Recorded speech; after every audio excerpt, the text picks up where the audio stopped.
காலை வணக்கம்.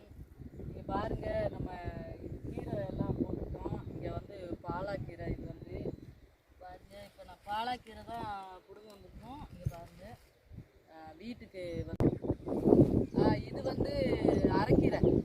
இது வந்து அரைக்கீரை. இங்கே வாங்குவோம்மா, நல்லா காமிக்க கொஞ்சம் இந்த பக்கம். இது வந்து அரைக்கீரை. இதில் இருந்து அது வரைக்கும் அரைக்கீரை. அப்புறம் இன்னொன்று, நீங்கள் வந்து பால் கீரை அப்படின்னு சொல்லி கேள்விப்பட்டிருக்கீங்களா என்னன்னு எனக்கு தெரியல. பால் கீரை எப்படி இருக்குன்னு நான் காட்டுறேன், வாங்க.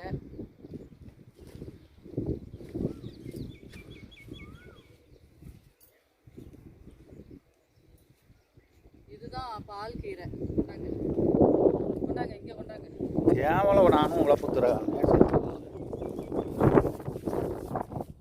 பாருங்க, இதுதான் பால் கீரை. நல்லா பொடுசாக இருக்கும், சிறுகீரை மாதிரியே தான் இருக்கும். இதுவும் பால் கீரை, ஆனால் நம்ம முட்டை பொரியல் மாதிரி இருக்கும். இதை பொரித்து சாப்பிட்டா அவ்வளவு டேஸ்ட்டாக இருக்கும். பூரா பால் கீரை தான் பாருங்கள். அது வரைக்கும்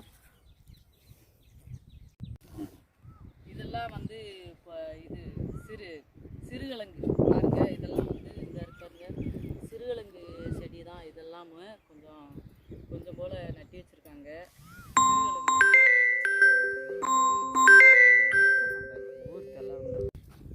பாருங்கள், இதான் சிறுகிழங்கு செடி. யாரும் பார்த்துருக்கீங்களா என்னன்னு தெரியல, அதையும் நான் உங்களுக்கு காட்டுறேன். இதான் சிறுகிழங்கு எப்படி இருக்குன்னு பாருங்கள். புதினா செடி மாதிரியே இருக்கும். இது எல்லாமே சிறுகிழங்கு. இது கப்பக்கிழங்கு. இதெல்லாம் கப்பக்கிழங்கு.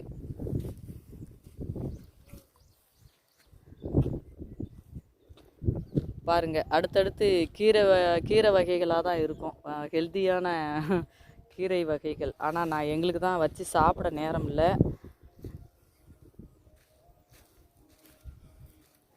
இது எல்லாமே புதினா தான். அது வரைக்கும் புதினா தான். ஓகே, பாய்ங்க. நாங்கள் என்னென்ன கீரை வகைகள் வச்சுருக்கோம், என்ன இது இப்போ சிறுகிழங்கை பற்றி கொஞ்சம் சொன்னேன். இதான் சிறுகிழங்கு, எல்லோரும் பார்த்துக்கோங்க. கப்பக்கிழங்கு எல்லாமே காட்டியாச்சு. இது வரைக்கும் இங்கே வந்து நான் வீடியோ எடுக்க எனக்கு நேரம் இல்லை, அதனால் நான் வர முடியல.